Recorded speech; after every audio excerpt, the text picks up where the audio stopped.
Welcome to Glorious Botafogo, your number one source of Botafogo news in English.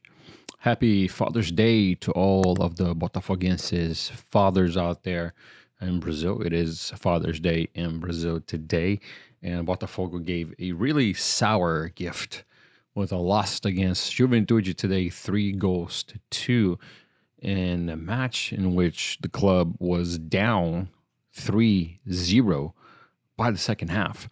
At the start of the second half, Juventude was up 3-0 in a disastrous, pathetic, way under what we are accustomed to see Botafogo play. But today was really one of the worst matches I have ever seen this club play ever since the start of the SAF era with John Textor. And I have to be honest, man, I don't like to do this. Once again, I'm going to talk about it because, these players are performing. They're hired to go out there on the pitch and play these matches and try to give the best that they can. And, they have families and sometimes they see the messages and they might take it the wrong way, or it might affect their mental health and things like this. But I'm sorry, man, but Lucas Alter does not belong in Botafogo. And I'm trying to keep my cool here. I really am. Lucas Alter is one of the worst center backs I have seen play for Botafogo in the 30 plus years that I've been watching this club. 30 plus. He's one of the worst I've ever seen. There's a screenshot by Gabo Santos on X and Twitter. On Sofa, he looked at the Sofa score. Botafogo has 4 draws, 5 losses. In 9 of those matches, Lucas Alter was present in 8. Botafogo was scored on 8 times.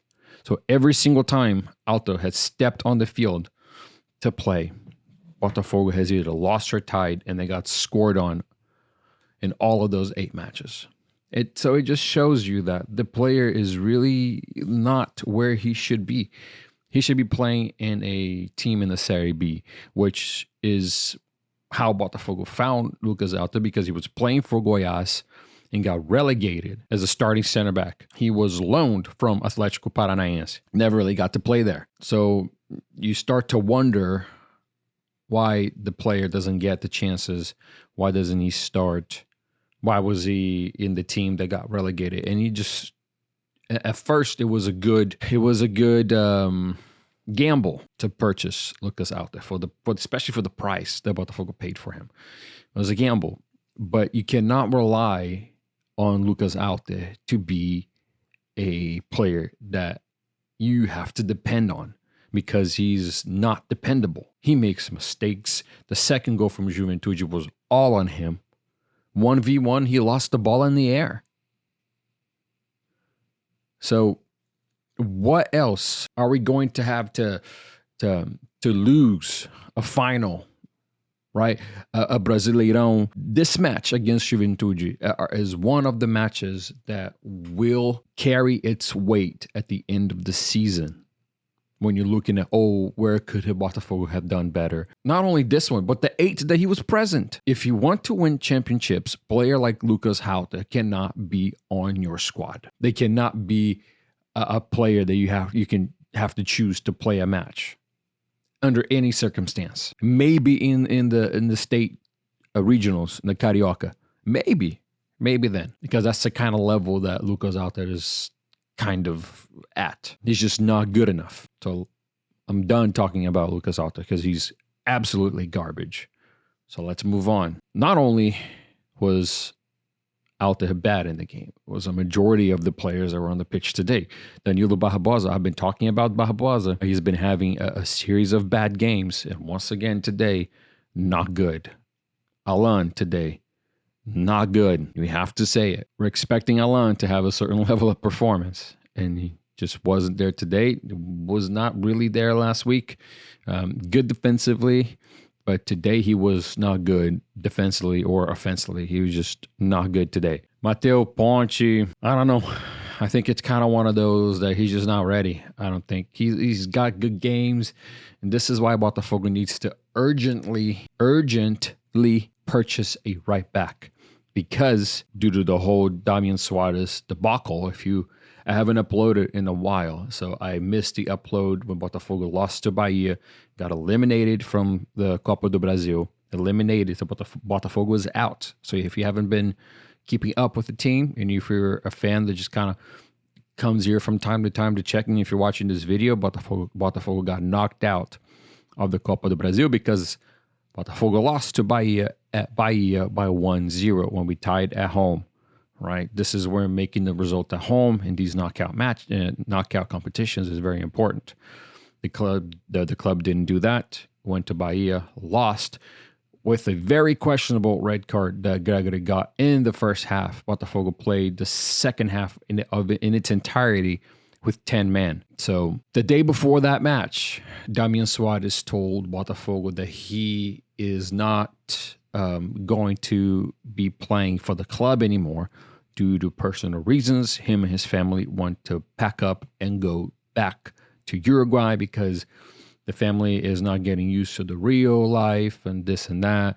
He allegated personal matters behind this move. I just saw it as, okay, I can't keep you here, so let's go ahead and, take you out of the main squad, and let's wait for a transfer. Meanwhile, the whole reason why Damian Suarez said that is because Peñarol from Uruguay approached the player personally without even going through Botafogo and offered him the contract to play the Libertadores for Peñarol, meaning Damian Suarez would have to leave Botafogo and be able to be added in the Libertadores selection for the next round prior to this coming Monday. Botafogo found out about it, became angered at both Peñarol and Damian Suarez, and now Botafogo is demanding Peñarol to pay the fee to release Damian Suarez because Damian Suarez will not go for free. After that, Peñarol kind of backed away. So now the player is in this situation where he lied to leave the club. He didn't show any sort of honesty in his true intentions. He could have just approached Botafogo, like, hey, I want to leave. I want to go play for Peñarol and go back to Uruguay. If he would have been honest, maybe this would have been a different scenario, but he wasn't honest. He lied about it. And now he is practicing separately with another group at a different time than the main squad. And now the club only has Mateo Ponte as the right back, a young guy that is not ready to be a starter. So the club is trying to sign a right back. They tried with Georgios Vagianitis, however you say it. Didn't work out. And now there are some rumors about Juan Cuadrado, Juventus and Inter Milan, right back, Colombia International. He's 36 years old. There's some other players. There's a guy from Red Bull Bragantino that Botafogo was also trying to sign. Not sure what's happening with all that. But truth of the matter is, Botafogo has until Monday to make last-minute changes, but the club already included 5 changes in the Libertadores list. That were all the new players that arrived. So now we only have Mateo Ponte as a right back. Perhaps we could add Cheche there as a makeshift replacement. But tough situation. And it goes back to the club not being prepared overall with a transfer window. And you can see that when the club signed Lucas Alta and then signed Pablo. I was watching the live stream of Thiago Franklin, and one of the people in the live stream said it perfectly. Pablo was a Trojan horse gift from Flamengo. Flamengo knew that the player has a lot of issues. He came to Botafogo to try to get better. He keeps getting injured. So what they thought could be a good addition for center backs, he is just a wasted slot. Just like Lucas Alta is a wasted slot. Just like Alexander Barbosa every now and then has a terrible match, kind of like he did today. So it's just it's just not looking good when you're looking at the defense, and defense wins championships. So the club needs to urgently, very, very, very, very urgently sign a center back, if not two, and a right back to play. There could be, I've seen some people say that Marçal could be an internal